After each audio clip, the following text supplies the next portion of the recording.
commitment. Question number 10, Gareth Hughes. Thank you, Mr. Speaker. My question is to the Minister of Conservation and asks, has he implemented the recommendations of the 2012 meeting of the International Whaling Commission's Scientific Committee to protect the estimated 55 adult Maui's dolphins remaining? If not, why not?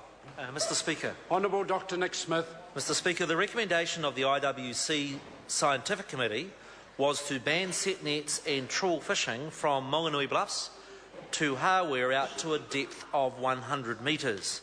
The government has implemented a set net ban, but out to 2 nautical miles. My scientific advisers do not agree with the width of the ban area being determined by water depth rather than distance offshore, as the evidence shows a greater correlation from distance from shore. The dolphin depth last year was the first in a decade. It was inside the 2 nautical miles, caused by set netting, and we do not know whether it was a Hector's or a Maui's dolphin. I do appreciate that Maui dolphins are one of New Zealand's special endemic species and that their numbers are worryingly low. The government is currently reviewing the threat management plan, and I can reassure the member that we will be taking all practical steps to ensure the Maui's survival. Supplementary. Supplementary question, Gareth Hughes. Isn't it the Conservation Minister's job to prevent the extinction of the last adult 55 Maui's dolphins? And if so, why is he still allowing lethal gillnet and trawl fishing in 81% of where scientists say Maui's dolphins live? Speaker. Honourable Dr Nick Smith. I don't accept the member's view on the figures. The difference between the depth approach and the distance out from shore means that in some areas the current protection goes further than what the IWC Scientific Committee recommends. In terms of the broader issue, since becoming Minister, I've asked for a number of additional reports on options for measures that might enable us to better protect the Maui dolphin.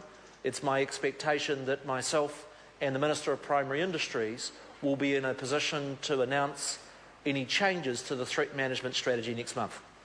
Supplementary. Supplementary question, Gareth Hughes. Given that the government's own risk assessment attributes over 95% of human-caused Maui's deaths because of gill nets and trawl nets, why won't he stop these fishing methods in the 100-metre contour, which is not only the International Whaling Commission Scientific Committee and scientists, but it's also the International Union for the Conservation of Nature, the Society for Marine Mammalogy, the list could go on. Why won't you take the steps scientists and experts are calling for?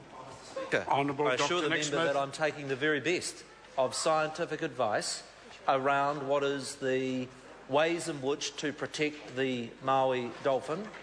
The government has sought additional options around steps.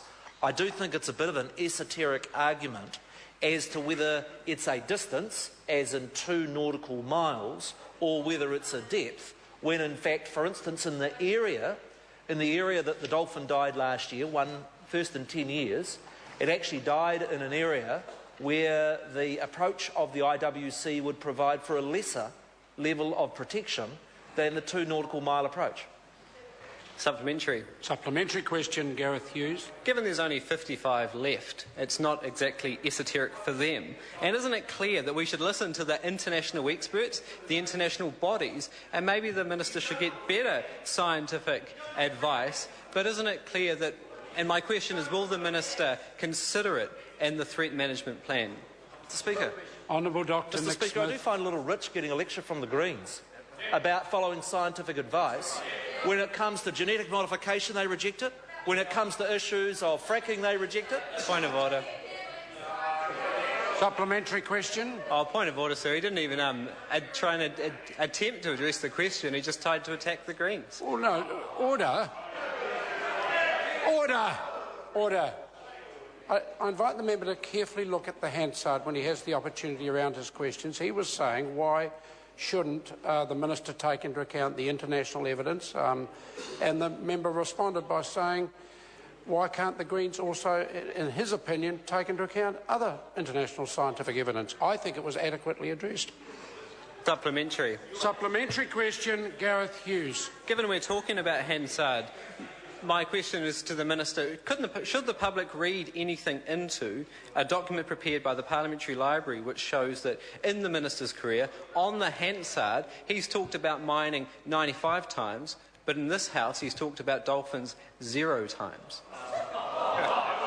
Honourable Dr Nick Smith. Mr Speaker, actions speak louder than words. I've been directly involved in approving 16 marine reserves, more than any other member in this House, and actually 16 more than that member or the Green Party. I could solve the member's problem by saying Maui, Maui, Maui, Maui, hectares, hectares, hectares, hectares, or I actually think the Maui's dolphin would do better by us actually putting in place the very best threat management plan. Order. Order. Question number 11, the Honourable Damien O'Connor. Thank you, Mr Speaker. Mr Speaker, my